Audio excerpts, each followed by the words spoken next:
अथ पंचषष्टि तमो अध्याय। श्री बलराम जी का व्रजगमन। श्री शुक उवाच।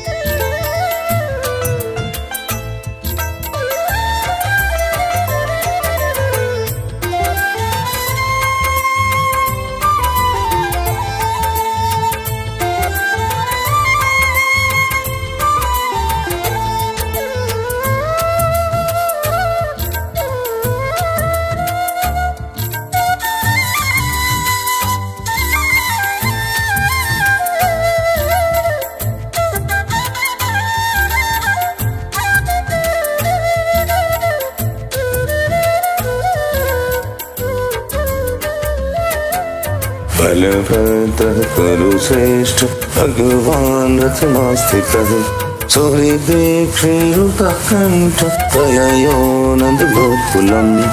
श्री सुखदेव जी कहते हैं, परीक्षित, भगवान बलराम जी के मन में ब्रज के नंद बाबा आदि स्वजन संबंधियों से मिलने की बड़ी इच्छा और उत्कंठा थी। अब वे रथ पर सवार होकर द्वारका से नंद बाबा के ब्रज में आए। परिष्वक्तश्चैवोत्कण्ठ गोपीभिरेव च रामविवाद्य पितराश्रीवीर विनन्दितः। इधर उनके लिए ब्रजवासी गोप और गोपियां भी बहुत दिनों से उत्कंठित थीं। उन्हें अपने बीच में पाकर सबने बड़े प्रेम से गले लगाया। बलराम जी ने माता यशोदा और नंद बाबा को प्रणाम किया। उन लोगों ने भी आशीर्वाद देकर उसका अभिनंदन किया। चिरं पाहिताशार्ह सानुजो जगदीश्वरः इत्यारोप्यं कमालिंग्य विकसी श्री चतुर्जनः। यह कहकर कि बलराम जी तुम जगदीश्वर हो, अपने छोटे भाई श्री कृष्ण के साथ सर्वदा हमारी रक्षा करते रहते हो, उनको गोद में लिया और अपने प्रेमाश्रु से उन्हें भिगो दिया।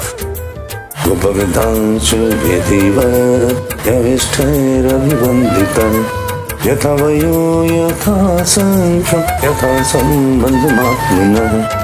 इसके बाद बड़े बड़े गोपों को बलराम जी ने और छोटे छोटे गोपों ने बलराम जी को नमस्कार किया। वे अपनी आयु, मेलजोल और संबंध के अनुसार सबसे मिले जुले। समुपेत्याथ गोपानां हास्यहस्तगृहाद्दिभिः विश्रान्तं सुखमासीनं पप्रक्षुं परिवागतः। इष्टाश्चानाभयं स्वेषु प्रेमगद्गदया गिरा कृष्णकमलपत्राक्ष धन्यस्ता किल राधसः। ग्वाल बालों के पास जाकर किसी से हाथ मिलाया, किसी से मीठी मीठी बातें की, किसी को खूब हंस हंस कर गले लगाया। इसके बाद जब बलराम जी की थकावट दूर हो गई, वे आराम से बैठ गए, तब सब ग्वाल उनके पास आए। इन ग्वालों ने कमल नयन भगवान श्री कृष्ण के लिए समस्त भोग, ऐश्वर्य और मोक्ष तक त्याग रखा था। बलराम जी ने जब उनके और उनके घर वालों के संबंध में कुशल प्रश्न किया, तब उन्होंने प्रेम गदगद वाणी से उनसे प्रश्न किया। कचिन्नो बांधवाराम सर्वकुशलमासते कचित् स्मरतिनो राम कुलिंदार सुतान्वितः। बलराम जी, वसुदेव जी आदि हमारे सब भाई बंधु सकुशल हैं ना? आप सब लोग स्त्री पुरुष आदि के साथ रहते हैं, आप बाल बच्चेदार हो गए हैं। क्या कभी आप लोगों को हमारी याद भी आती है? दृष्ट्या कंसो हतपापो दृष्ट्या मोक्तः सुरजनः निहत निर्जित्यारिपुं दृष्ट्या दुर्गम समाश्रितः। यह बड़े सौभाग्य की बात है कि पापी कंस को आप लोगों ने मार डाला और अपने सुहृद संबंधियों को बड़े कष्ट से बचा लिया। यह भी कम आनंद की बात नहीं है कि आप लोगों ने और भी बहुत से शत्रुओं को मार डाला या जीत लिया और अब अत्यंत सुरक्षित दुर्ग में आप लोग निवास करते हैं। गोप्यो हसन्त्यपप्रक्षु राम संदर्शनादृतः खचिदस्ते सुखं कृष्ण पुरस्ते जन वल्लभः। परीक्षित, भगवान बलराम जी के दर्शन से उनकी प्रेम भरी चितवन से गोपियां निहाल हो गईं। उन्होंने हंसकर पूछा, क्यों बलराम जी, नगर नारियों के प्राणवल्लभ श्री कृष्ण अब सकुशल तो है ना? सचेत स्मरति बंधुं पितरं मथुरं च सः अभ्यसो मथुरं द्रष्टुं सकृदप्यगमिष्यति अपि स्मरते स्माक मनुसेवां महाभुजः। क्या कभी उन्हें अपने भाई बंधु और माता पिता की भी याद आती है? क्या वे अपनी माता के दर्शन के लिए एक बार भी यहाँ आ सकेंगे? क्या महाभाव श्री कृष्ण कभी हम लोगों की सेवा का भी कुछ स्मरण करते हैं? मातरं पितरं भ्रातृपतिं पुत्रान् स्वश्रीरपि यदर्थ जहि मदशारः दुस्त्यजान् स्वजनान् प्रभो तनः सद्यः परित्यज्य गतः संक्षिन् सौहृदः पतन्नुतादृशं श्रीभिर्नशेधीयत भाषितम्। आप जानते हैं कि स्वजन संबंधियों को छोड़ना बहुत ही कठिन है, फिर भी हमने उनके लिए माँ बाप, भाई बंधु, पति पुत्र और बहन बेटियों को भी छोड़ दिया। परंतु प्रभु, ये बात की बात में हमारे सौहार्द और प्रेम का बंधन काटकर हमसे नाता तोड़कर प्रदेश चले गए। हम लोगों को बिल्कुल ही छोड़ दिया। हम चाहती तो उन्हें रोक लेती, परंतु जब वे कहते कि हम तुम्हारे ऋणी हैं, तुम्हारे उपकार का बदला कभी नहीं चुका सकते, तब ऐसी कौन सी स्त्री है जो उनकी मीठी मीठी बातों पर विश्वास न कर लेती। कथं नु गृह्णत्यवस्थितात्मनो वचक्रीतज्ञस्य बुधा पुरस्य गृह्णन्ति वैचित्रकथस्य सुन्दर स्मितवलोकोच्छ्वसित स्मरतुरः। एक गोपी ने कहा, बलराम जी, हम तो गांव की गंवार ग्वालिनें ठहरी, उनकी बातों में आ गई, परंतु नगर की स्त्रियां तो बड़ी चतुर होती हैं। भला वे चंचल और कृतज्ञ श्री कृष्ण की बातों में क्यों फंसने लगी? उन्हें तो वे नहीं छिपा पाते होंगे। दूसरी गोपी ने कहा, नहीं सकी, श्री कृष्ण बातें बनाने में तो एक ही हैं। ऐसी रंग बिरंगी मीठी मीठी बातें करते हैं कि क्या कहना। उनकी सुंदर मुस्कुराहट और प्रेम भरी चितवन से नगर नारियां भी प्रेमावेश से व्याकुल हो जाती होंगी और वे अवश्य उनकी बातों में आकर अपने को निछावर कर देती होंगी। कथया गोप्य कथा कथयता परः यस्माभिर्विना कालो यदि तस्य तथैव न। तीसरी गोपी ने कहा, अरे गोपियों, हम लोगों को उनकी बात से क्या मतलब है? यदि समय ही काटना है तो दूसरी बात करो। यदि उस निष्ठुर का समय हमारे बिना बीत जाता है तो हमारा भी उसी की तरह भले ही दुख से ही क्यों न हो कट ही जाएगा। इति प्रहसितं चौर जल्पितं चारुदीक्षितं गतिं प्रेम परेष्वंगं परन्त्यो दुर्दोस्तयः। अब गोपियों के भाव नेत्रों के समान भगवान श्री कृष्ण की हंसी, प्रेम भरी बातें, चारु चितवन, अनूठी चाल और प्रेमालिंगन आदि मूर्तिमान होकर नाचने लगे। वे उन बातों की मधुर स्मृति में तन्मय होकर रोने लगी। संकर्षणस्तः कृष्णस्य सन्देशः हृदयङ्गमः सान्त्वयमास भगवान् नानानुनयकोविदः। परीक्षित, भगवान बलराम जी नाना प्रकार से अन्य विनय करने में बड़े निपुण थे। उन्होंने भगवान श्री कृष्ण के हृदय स्पर्शी और लुभावने संदेश सुना सुनाकर गोपियों को सांत्वना दी।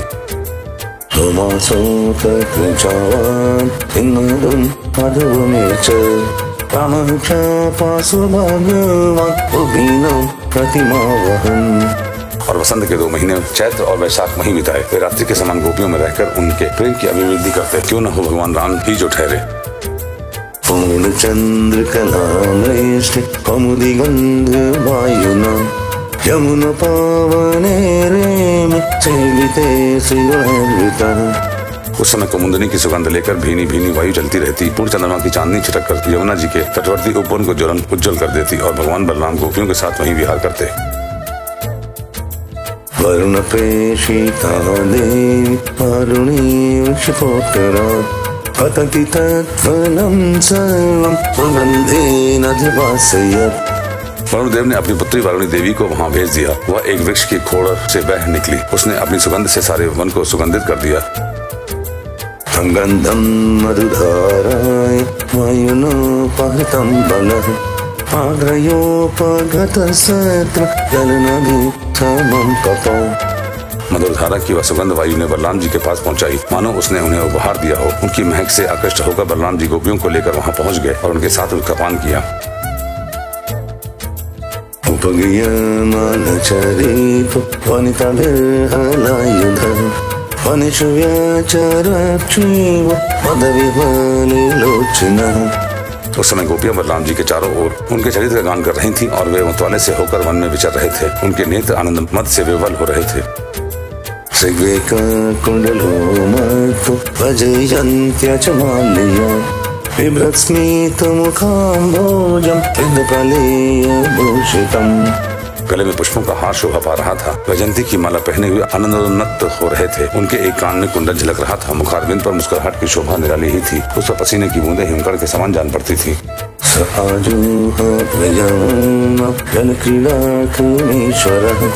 निजं वाक्य मनादृत्य मतित्यापघं बलः अनगतं हलाग्रेण कुपितवीचकर्षः।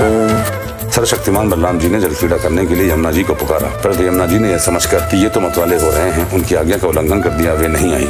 तब बलराम जी ने क्रोधपूर्वक अपने हल की नोक से उन्हें खींचा।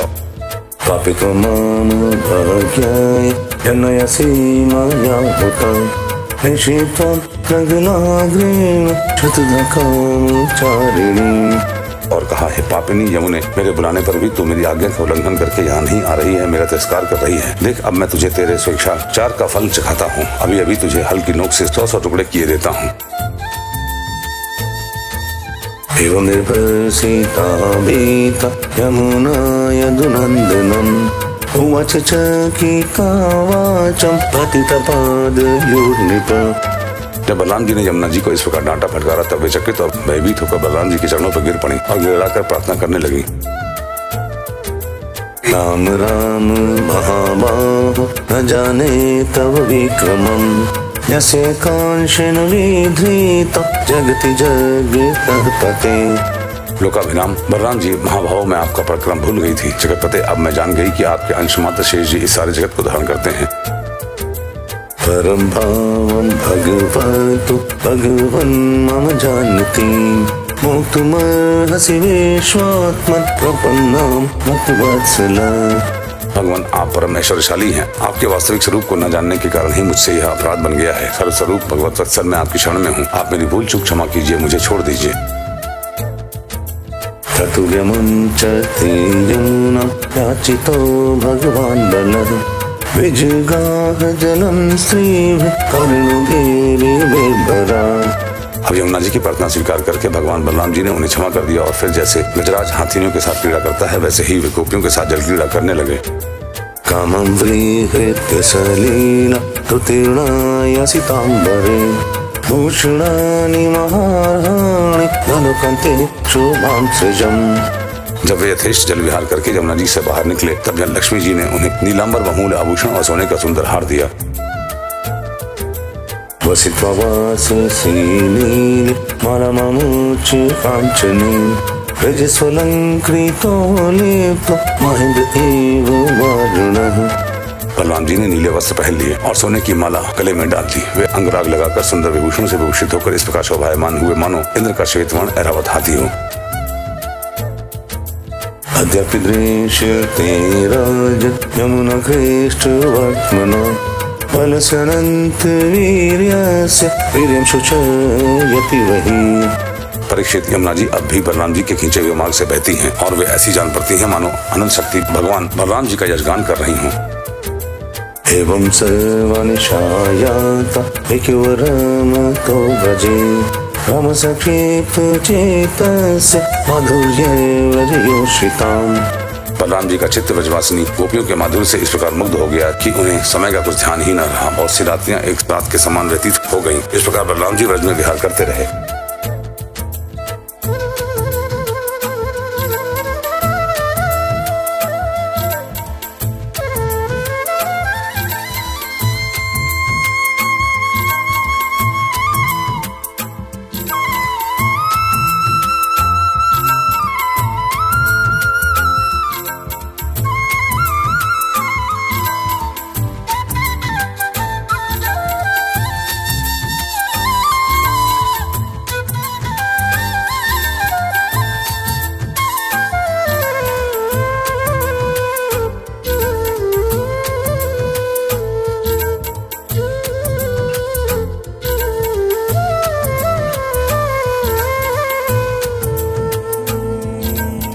इति श्रीमद्भागवते महापुराणे परमहंस्यां संहितायां दशम स्कन्धे उत्तरार्धे बलदेव विजय यमुना कर्षणं नाम 65तमो अध्यायः।